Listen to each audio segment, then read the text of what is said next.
Welcome back to the last episode of the Issuer Academy for 2025. I'm your host, Merusha Naidu, and today we have a special episode for you.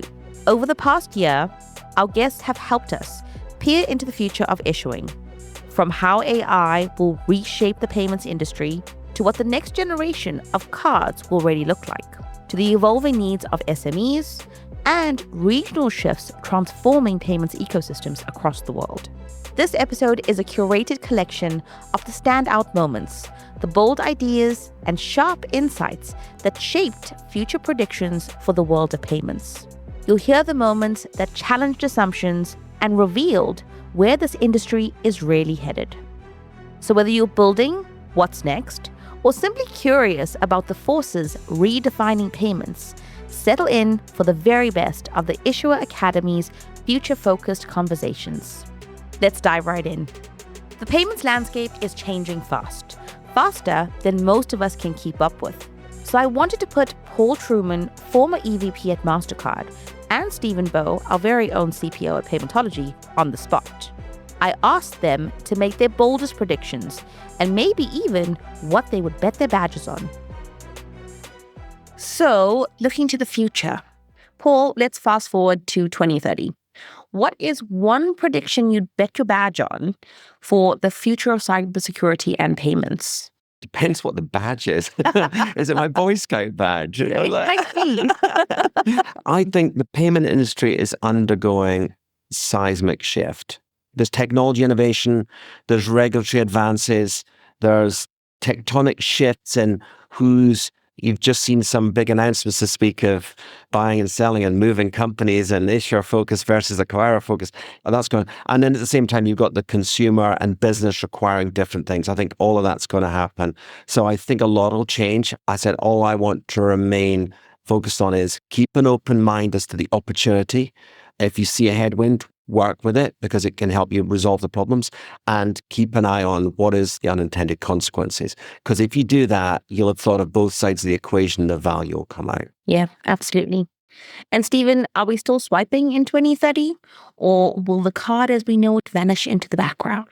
I certainly think the plastic probably will be less relevant, but I actually think card payments will become even more ubiquitous. They'll be used in all sorts of different use cases. And so it won't just be kind of that sort of the traditional transaction where you go into a shop and make a payment physically. It'll be actually all sorts of different use cases for the card. And I think the card will become this sort of digital representation in our minds about how we connect a payment to a kind of source of funding, to an outcome. Yeah. And maybe by 2030 or maybe 2040, our kids won't even look at a card. They'll just say, okay, well, I'm going to use my watch to make this payment, so who knows? Kids looked at a card now, I'd be surprised. But to my point is, the card is, you're thinking about it being a physical, but it's a manifestation, it's digital. There is a card or equivalent of card, a secure token on their phone that connects them to their device, to their payment, so the bond is there. In this segment, I asked Carl Raven, head of issuer enablers at Visa, and Thomas B. Norman, product director at Paymentology, to share their predictions for the next 12 to 18 months in card issuing. For me, the key takeaway is clear. In a world where customer expectations and regulatory demands are constantly evolving, standing still is not an option.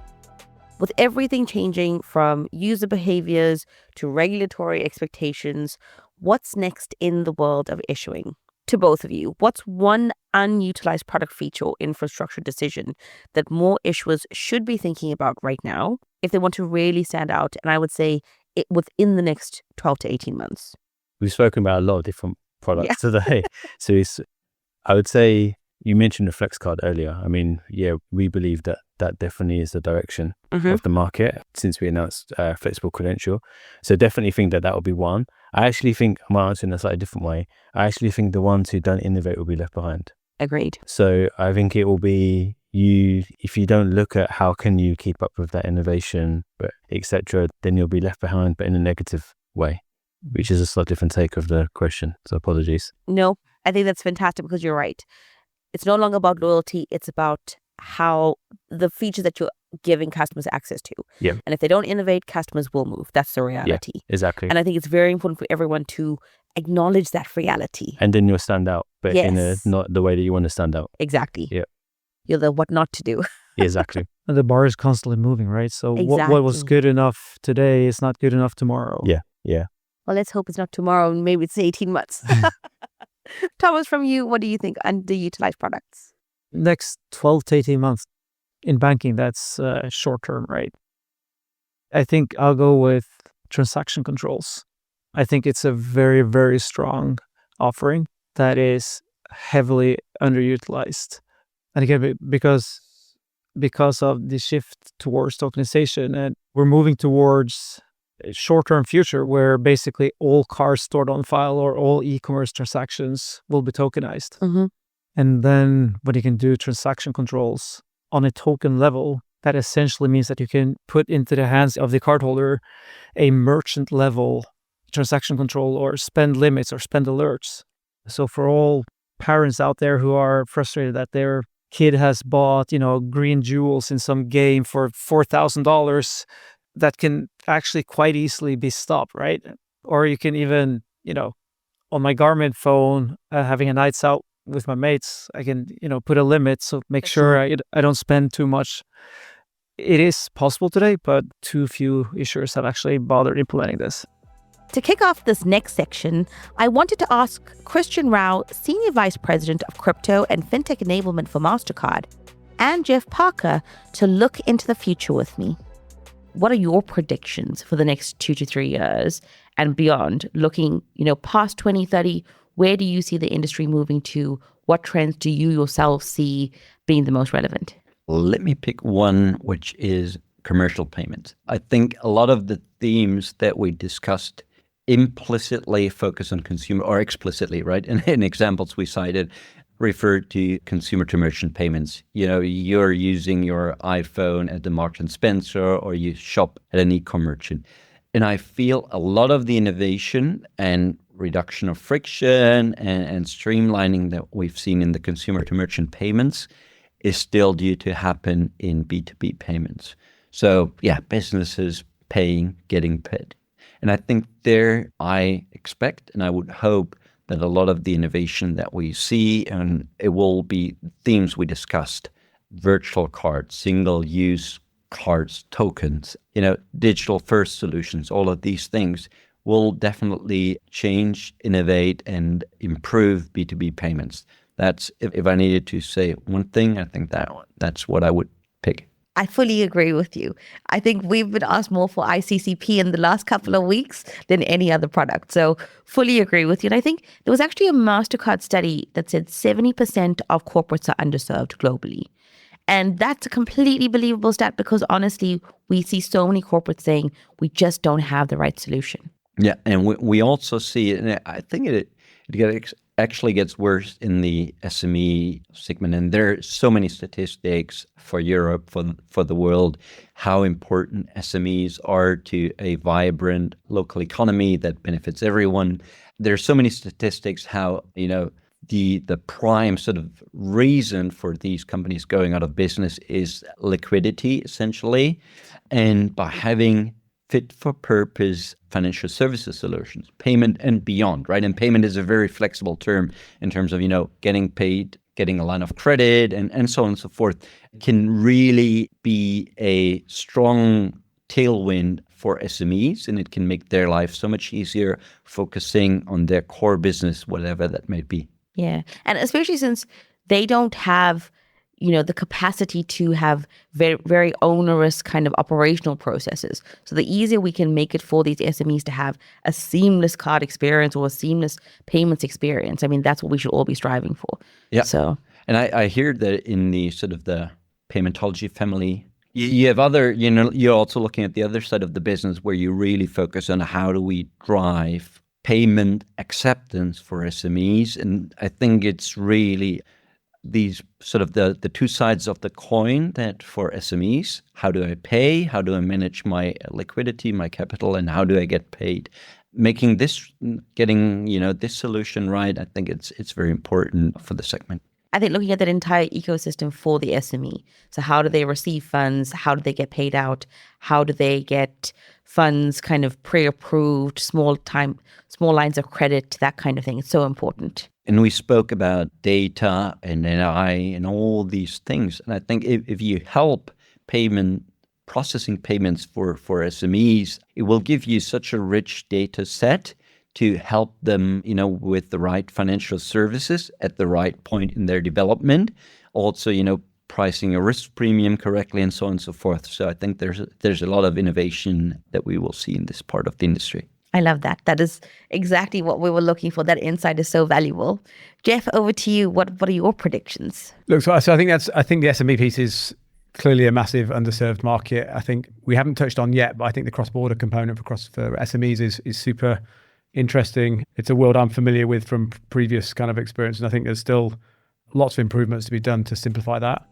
Next, let's turn our attention to Saudi Arabia, a market we established our commercial registration in earlier this year and celebrated our partnership with UnDosTres.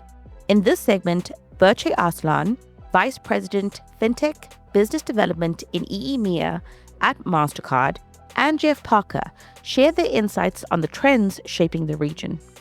For fintechs entering Saudi, what's one integration that they should, start with one program? What's the one thing that you wish every Saudi fintech that actually took heed and launched?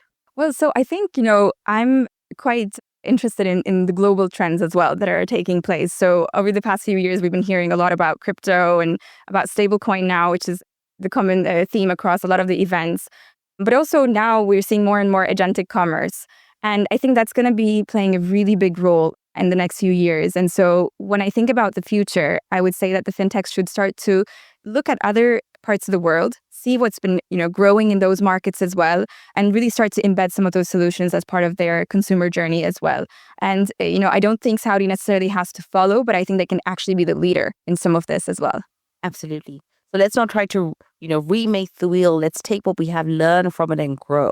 I think that's where Saudi does really, really well. They look at what's around, what's globally trending, and then they just make it better, right? So continue. So let's start off with some quick fire predictions. Berche, by next year, the first digital payment touch point for new Saudi users will be ... I do believe that there might be some evolution around national identity and wallets. And I think the two coming together will drive some sort of evolution as well. And I think we're seeing that in other parts of the world coming together and kind of bridging a more seamless consumer experience as well. So I think that's probably the next fold of innovation that we're going to see in Saudi. Absolutely. And Jeff, to you, what is the most underestimated KPI for issuers in KSA this year? I guess if we're following the trend of wallets and tokenization, I would say time to first tokenized transaction. In this segment, we headed to Cape Town in South Africa and dove into the mindset shifts shaping the future of finance with Lida Gliptis, renowned author and advisor, Pauline Molloyi, Chief Product and Innovation Officer at OMBank, and Anna Pora, Paymentology's Chief Revenue Officer. We explore the strategies and principles that would drive truly resilient, inclusive, and future-ready financial systems. So when we look at designing systems for the future, looking ahead, financial systems have to be resilient, they have to be inclusive, and they have to be deeply connected to the communities that they serve. Again, looking at Qatar, especially in fast-changing markets like South Africa. PayShap is another example. Pauline, what's one operational mindset shift you believe South African banks must embrace to stay truly future-ready? I think my thought on that is that stop underestimating your customer. We often think because adoption on certain things are slow, therefore customers cannot adopt. And I always think about, when I grew up, we go to the bank branch with my mom to draw cash, right? And when ATMs came, those things were pretty damn intimidating. And for the best part of his life, my father thought that the money came out of the biscuit tin that my mother put the cash in after she'd gone to the ATM. And it was after my mother passed, quite a tutorial that my brother had to undertake with my dad to get him into the world of drawing cash at an ATM. But people can learn. learn. People absolutely can, and they overcome the hurdles. There are plenty of examples where we've seen things in the marketplace that aren't super simple, but the utility of them has been so powerful that people teach each other. Right? Which is why I raised earlier is that kind of like common ways of interfacing and interacting are super important to help those processes along. But don't leave people behind. Don't underestimate that. That people can't learn is not a thing. You don't know how to teach is the issue. I absolutely love that. Do not underestimate your customer. That is so, so important. It's about how we, again, empower them, give them the information so they can learn. Absolutely key. Anna, looking ahead, what's the biggest untapped opportunity you believe payment companies should focus on to better serve emerging markets like South Africa? I think it's around access to credit. It's really about finding the right models that address the different pockets of the populations that might not have the most traditional, I guess, topography of information accessible to the banks or the financial institutions. So really identifying those decisioning models that have broader reach and then enable the access to credit to the broader parts of the population as well. Absolutely. And credit, again, because not many people in South Africa actually have access to credit. So building very simple BNPL solutions to start off with, figuring out how to even create a credit score for somebody who's never had credit in the past, while at the same time looking at how do you drive revenue from the very start. All of these things are actually critical. And so credit is the key to unlocking all of that. Also done in a very controlled and secure way. So you parallel the access to credit with a lot of education around how that credit should be used and the impacts and the broader consequences, etc. So those two things need to be done in parallel. Couldn't agree more. And Lida, you've witnessed multiple waves of innovation. What's the one principle or mindset that should guide the next decade of the fintech evolution and, new digital banks that are coming up? I make my tech teams cringe when I say this, but the tech doesn't matter. The tech is absolutely irrelevant in its essence, its utility. So don't lose your head. Don't get emotionally attached to any tool. Use anything and everything that comes your way that allows you to deliver against all the things we're talking about.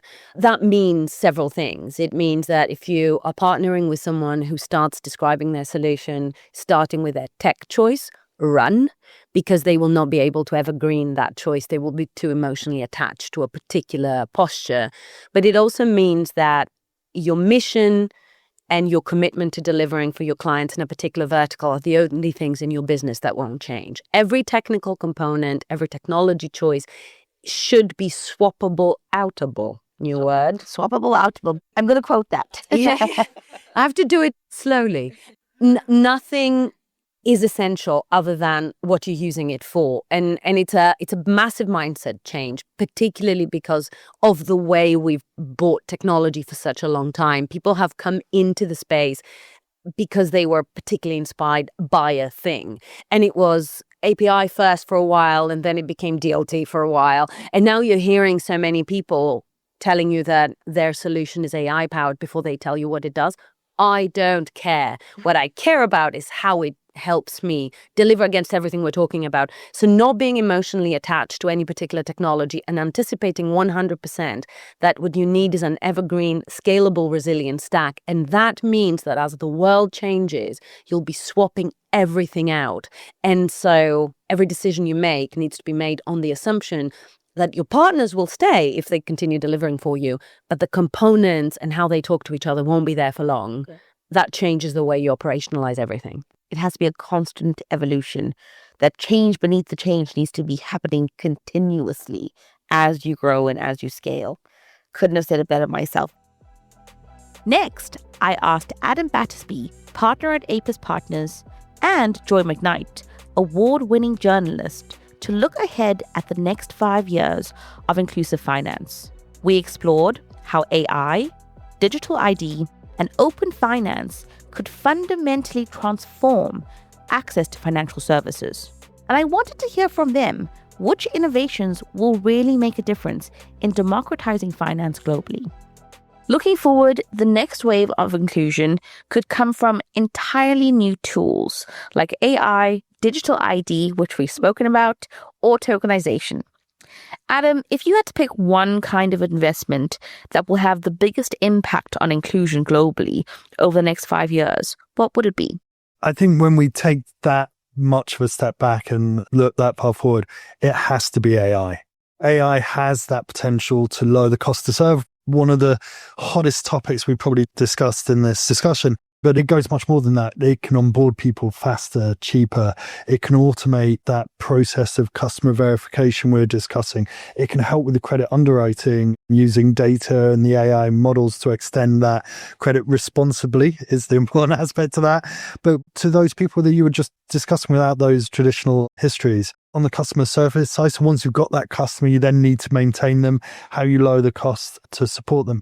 But I think we're a little bit nuanced in this. Like, we look at the current footprint of portfolio companies, many of them are already using AI. They've actually got this massive advantage against some of the incumbents we're talking about, the banks and so on, because these are digital first companies. They're not AI native companies. I will draw that line. But being a digitally first company means you've got the data, you've got the analytics to extract this value of AI. So we actually think they're interestingly positioned, but we know we'll see transformational change in this sector going forward. I think the final pieces, so AI is reducing costs, creating efficiency, servicing customers better. It's this concept of personalization, right? Can we tailor the product even more to that individual customer? And that's one that maybe we see quite strongly coming out of the democratization of finance. How do we get appropriate savings advice, lending advice, insurance advice into customers' hands? And then one of the things we're getting increasingly excited about at APIS is agentic AI. So not only using it for the credit scoring, but can it be used in an appropriate way for decision making and actually taking actions through the use of agentic AI?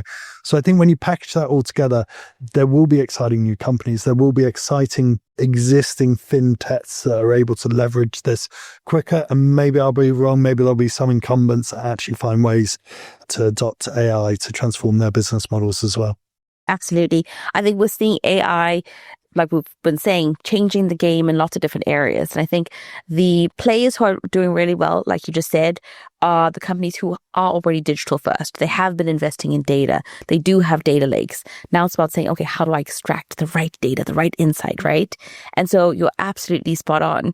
When we look at it as well, a huge thing that you touched on is hyper-personalization, because customers are no longer loyal to the big brands. They are loyal to the companies who know them, who say, okay, you're going on a holiday. Have you thought about this insurance? Have you thought about shopping here?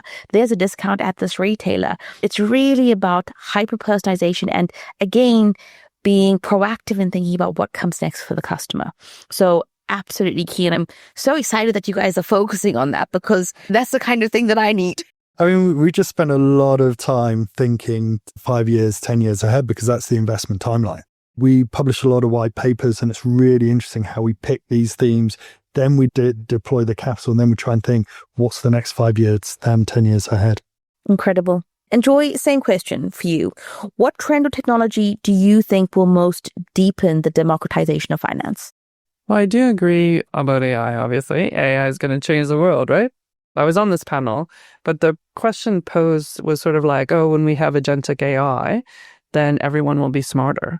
And I was a bit like, well, no one will be smarter, actually, because you've just outsourced the decision to something else. So I think financial literacy is super important. And you can use AI to increase financial literacy and all that kind of stuff. But I think that's something that we can't leave out of the equation, because we need to be able to hold the agentic AI to account in some ways. The other thing I just wanted to mention, like obviously I was really big on digital identity throughout this whole podcast, but the other thing is open banking / finance. Like I do think that open banking obviously has gone a certain way in starting to democratize finance across the board, etc. But I do think the idea that move to open finance, where you actually have all your financial health, you can actually ascertain everything. I think that will make a huge difference going forward. So I think, yeah, that would be my 2 cents on it. Next up, We heard from Godfrey Sullivan and Jeff Parker as they shared the one thing they wish more fintech founders understood about the Middle Eastern region. So finish the sentence. The one thing I wish more fintech founders in Samir understood is ... Godfrey, we'll start with you. Can I give you a little bit of context to my answer first? So we work with 1,600 issuers across our SAMEA region, and they're at various stages of evolution. But for us, the fintech community was so important. About 2 years ago, we launched something called the Africa Fintech Accelerator, where we reached out to the fintechs. There's about 3,000 of them across Africa, many emerging every day.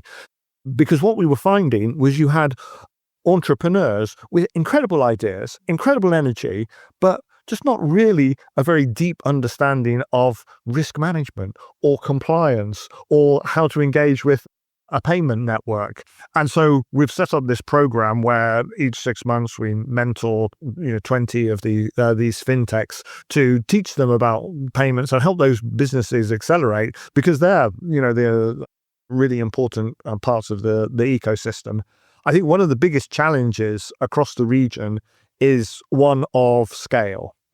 And thinking from the outset, is the segment that I'm aiming for large enough where I can achieve the right levels of economies of scale and ensure a kind of profitable, growing business? And it's tough in a market with 86 different regulators. And you need a license. And you want to get a license, it's going to take you a year and a half, and you have to go through all the loops of that. And so seeing from the outset, is this a product that's in a sufficiently large market with a significantly large segment where I can really get to that scale? So thinking about that is at the forefront is probably the number one point I would suggest. Or join the Visa Accelerator program. Oh, yeah, absolutely. Moving across the world to Greece, where we met with Snappi, Greece's first digital-only bank. Effie Hadziadaniou, COO at Snappi, shared insights into why understanding payments matters for everyone and how customers should be able to engage safely and confidently with financial services. So let's talk about what your customers are really going to feel. What's in store for your customers over the next 6 months? Okay, so we are going into consumer lending. We are going into investment products. And we are also, savings accounts and stuff like that. What we already offer, let me say that again, we offer real-time payments.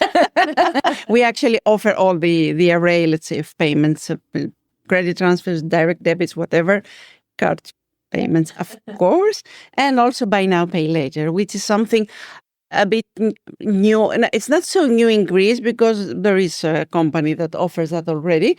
But when it comes to banks, we are the first bank to offer buy now, pay later. This is what we offer. So we within next year, the things that will come are those that I have mentioned: investment products, consumer lending, and various saving products. Yeah. And that really shows that you are evolving with your customers. You have the products that they need right now, but you're also looking at what comes next. And lending is definitely something that we're seeing across digital banking as being key, but also investments. That's exciting. Exactly. Investment products, and save it to say it later, but investment products, my son many times asks me, Mom, I see this and that, and there. So shall I put some money there? He doesn't know what to do, and he doesn't know whom to trust. Okay. And because at the end of the day, again, everything is about trust.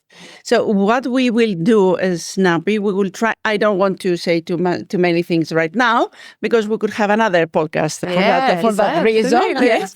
So what we will try to do in that area of investment products, we will offer everyone an opportunity to start investing even as little as, 10 euros, 20 euros, whatever, it doesn't matter, so that they get familiarized with the process, understand the risks, the benefits, because as we used to say, I don't know how to put that in English, but if you had an investment product in Greek banks, they say that former gains do not guarantee future gains.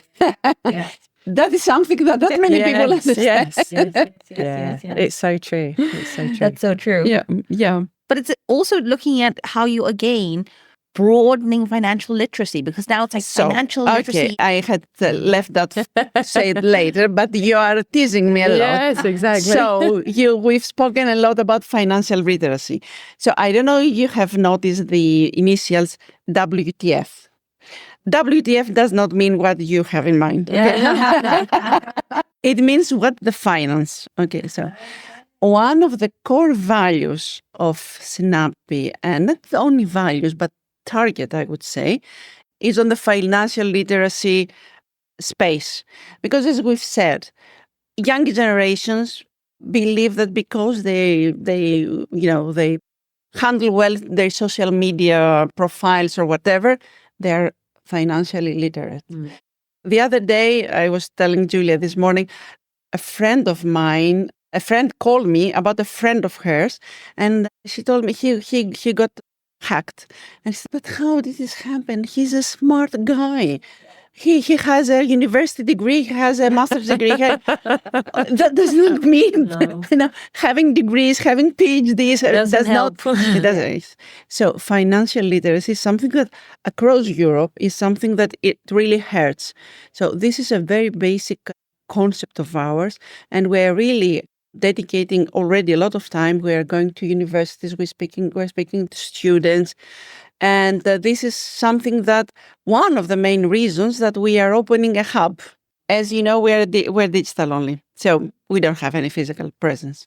But we wanted to have a space where anyone can come, ask whatever questions they want to ask. You don't do it's not a branch. We don't do transactions there. Just you can sit, have a coffee, ask something, or there will be a lot of videos playing on the walls.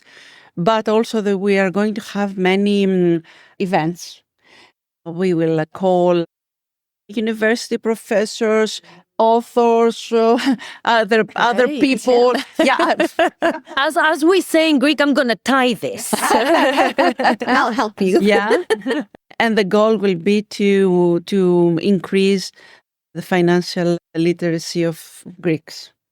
That is incredible, because it's not just for your customers, it really is for it's Greek not people. For our customers. That's what's Yeah. I think it's for everyone. And with the speed of adoption that you've seen in Greece, it's so important, and I think it's really lacking in most parts of Europe. So you're positioning yourselves as a real thought leader, aren't you, in payments more broadly, actually. We could use that across the board. And I know I'm one of those people. Don't uninvite me now, but I'm one of those people who will give people a little payments lecture when something goes wrong and they go, I don't know what happened. It's like, well, let me tell you what happened. And the reality is nobody wants to hear it. Everyone goes, nobody cares, but they should. They should absolutely care. And we find that because of everything is changing as quickly as we're discussing, it is incumbent upon all of us. If you're a shop assistant, actually you need to understand if a payment doesn't go through, you need to understand what the possible failure modes are rather than putting it on the customer, which is what usually happens. It timed out, pay again. As a customer, you need to understand your rights. And I'm not saying that everyone should walk away with a degree in finance, but actually understanding the basics of these are my rights. This is the exposure I may have. This is what this means, in a place where you can ask the questions that make you feel stupid. In a safe place. You've said absolutely. Now, let's talk about a topic on everyone's mind: credit. In this section, we unpacked how credit has transformed from a one-size-fits-all product into something deeply personal. David Schipper from Datos Insights shared how hyper-personalized rewards and perks were responding to not just financial habits, but everyday behaviors and lifestyles. Let's look at the future of credit, because this is where it gets really exciting. David, if you project a few years out, what will modern credit mean to consumers? What innovations or shifts should digital banks be preparing for now? So we've spoken a lot, about hyper-personalization, which is, kind of a buzzword, but really it's about, like Rob said, and we've been talking about, it's looking at what does an individual customer need and how can I automate those decisions? How can I automate those either perks or benefits or features in a way using the data in a very timely manner that is responsive to my client's specific needs and my cardholder specific needs, and that could be based on the type of transactions they're performing, or it could be based on other data that you're pulling in. So I think we're going to see more benefits and rewards and cash back being very personalized. Yeah. The other thing I think is that, and you talk about, or we've talked about, like who knows what's coming next, right? With innovations, Apple Pay was an example. In 6 months, there may be some new feature that everyone is excited about. And I think we'll start seeing, and this will be led by a lot of neobanks and challenger banks, we'll start seeing kind of looking to more than just financial services, to really looking at how consumers are behaving in a normal setting. How are they using their phones? What social media are they using? How are they communicating with each other? How are they moving money between each other, not just to make purchases? And I think there will be very creative. I don't know what these are, right? I can't say for sure what's going to happen, but I believe that we'll start seeing a lot of creative ways to pull in everyday consumer behaviors into the credit card so that it's responsive not only to their needs, but also to it allows them to be the person that they want while still being a part of a group. We talk about hyper-personalization, but we also talk about a fluent card where, okay, this is me and this is what I am, but also I'm a part of this group. Yeah. So it's so exciting, and credit is so exciting and continuing to change and growing so quickly that predicting what's coming next is hard, but I think it will be based on real consumer behaviors, not just financial, but also their lifestyles and other things. Absolutely. I think that is definitely why credit is, a hot topic right now, because it's allowing people to be creative with their finances. And that's why it's one of the reasons why it's so, so exciting. This is a pivotal moment in financial services when we look at credit. Rob, can I ask you, how do you see pay credit evolving? And what's your vision for the future of flexible, customer-centric lending? Okay. Well, David's given a great intro to that, because a lot of it is for us is around supporting how the market's going to evolve. So in that regard, it's a bit like, yes, within the products that our clients have launched, they've got a customer segment, but the ability to then say, okay, so all my customers fit in that group or this group of customers, but actually maybe I'm going to start varying some of them because yes, I've made these installment plan options available to them, or because we've got a cashback reward capability, but actually I might just start to personalize it a little bit more, slightly different variants. And the reason I'm going to do that is because it just suits this customer, what they're actually going to go through at the moment. So allowing the greater capability is definitely something we're doing. Yeah. We also, as I mentioned, we have this global footprint, and credit does vary. So this is also quite a key thing for us to say, okay, in Mexico, in Brazil, in Singapore, in Philippines, there are services launched, which means we'll just slightly vary our capabilities because we need to support our clients in different areas. But I think the last part I would say is that, similar as Dave has introduced it, is the use of data. And that is enabling very much, I love the customer-centric view. So it's giving them access to data to say, okay, you're going to give you choice in terms of if you manage your finances in this way, it's going to cost you a little bit more. This is a good option for you. You could reduce the cost.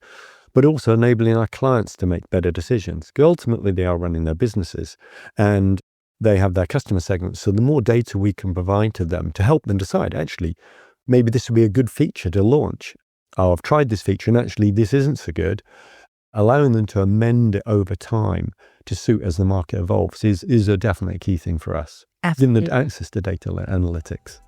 To wrap up our discussion, let's hear from all of our regional directors at Paymentology, who shared the hard-earned lessons from their markets. Now, for all of our regional directors and, for our panel, I want to say last words, right? So finish the sentence for me, please.